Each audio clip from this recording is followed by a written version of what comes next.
And welcome back. You've heard those bells ringing all holiday season long with our friends at the Salvation Army. And joining me now is none other than Miss Holly Ellis with Salvation Army of Springfield. Good to see you, friend. How are you? Well, thank you. Thanks for having me. Yes, thanks for joining me in this interim period between the holidays. It's good stuff. Yes, but the reason you're here and why it's so important is because there's still plenty of time to give. So let's start with this weekend. There's something pretty exciting. You got some kettles at a pretty cool tournament here in town. So give me the details on that. Yeah, so we are so fortunate that we have kettles ringing at the blue and gold and the pink and white holiday basketball tournaments. So we started yesterday. We'll go through Monday when they have the championship games. We're just very grateful to be able to have that exposure with all the regional basketball teams that are coming into play. They're at MSU campus and also at the Drury campus. The bells are still ringing, and they're ringing loud at those two tournaments. That's right. Yeah. We've kind of chatted about this before, but what's it mean to you for the community to invest in your all's mission just as much as, you guys are? Right, right. It means so much to us to have the community support that we've had. We've had a tremendous Christmas season, from the thousands of gifts that were donated through Angel Tree to the dollars that have been put into the buckets, knowing that our community stands behind us to help us fulfill the mission, to meet the needs of our neighbors across Greene and Christian County means so, so much to us. Well, and I think the important piece here is, like, you guys make giving fun. And I think that's what's so interesting about it is I think a lot of times when we think about donating or giving to, nonprofits or charities or whatever, I think it's like very daunting and like, a little like staunch a little, like it's just very dark, I think, almost a little bit. And you guys make it fun and lighthearted and you show where the money's going. And I think that just speaks volumes to your mission.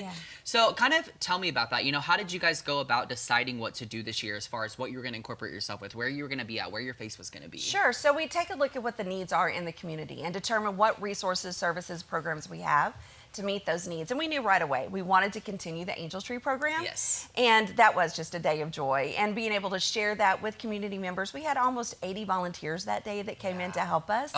And those 80 volunteers, they go and tell another friend and another friend. And soon those 80s turn into 160 to 250 to 350 folks that know about the joy we're able to spread at the Salvation Army. And we also just take a look at what our needs are going to be in 2025 and how can we meet those needs with the resources, the funds, and the contributions that will come in during the Christmas season. Yeah, so let's, kind of lightly dive into that. What are you kind of seeing is going to be a need for you all in 2025? Because the New Year's just a week away. It is. Obviously, food insecurity. Sure. Our feeding programs are seeing record numbers, whether it's in our food pantry on Wednesdays or our frontline feeding program that we have every day at the Harbor House. Those numbers have continued to climb day by day by day in 2024. We actually surpassed the number that we served in 2024 from 2023 about a month and a half ago. We had already served more people in 2024 than we had in 23. So we anticipate in 2025 those food insecurity needs are going to continue to climb. And then also we have the sheltering needs, whether it's a family or an individual, we're able to provide them that shelter that allows them to have a safe, warm place to stay, to recuperate, to get back on their feet, to get the job skills they may need to move forward and have sustainable housing and a sustainable job. So we see those being needs we're going to be able to meet. Holly, as someone who's such an integral part of what Salvation Army Springfield's doing here in the community, what's it kind of mean to you to be able to see the impact of the work you guys are doing on actual people that live right here in our backyard? Yeah, I have so many stories I could tell. So many stories. Just most recently, after the Angel Tree program, there was a mom that came through and Grandma was waiting for her in the lobby, and Grandma said, "Were you able to get toys for every kid?" And she said, "I got 3 toys for every child." She said, "I even got a bike." And Grandma starts crying, gives me a hug. Mom starts crying. She said, "Christmas is going to be great this year in our house." And so, those pull on your heartstrings. And then just thinking about the folks that we've helped in our shelter, a gentleman that we were able to reunite with his kids, put them into our family shelter. They're now in sustainable housing. He has a job. They were together whole at Christmas time.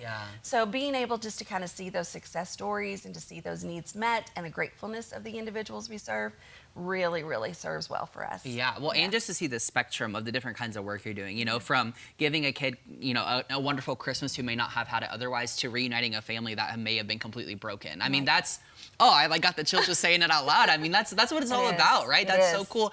And it's all because of the kindness of the people here in the community just helping each other along the way, right? It is, absolutely, absolutely. Seeing those needs and realizing we are an agency that can help meet those needs. And they can come alongside of us and we can work alongside other agencies as well to continue to help our neighbors in need. And we're ready to go and take it right into 2025. Yes, yes. Now, speaking of that, we keep talking about, newness in the new year, but you also have this kind of end of year giving campaign that we're running right now. Tell me a little bit about that. Yeah, so we do want to let folks know that we are still taking contributions through the end of 2024. Of course, those are all tax deductible. Yep. We are a 501c3, so any contribution made does result in a tax deductible donation.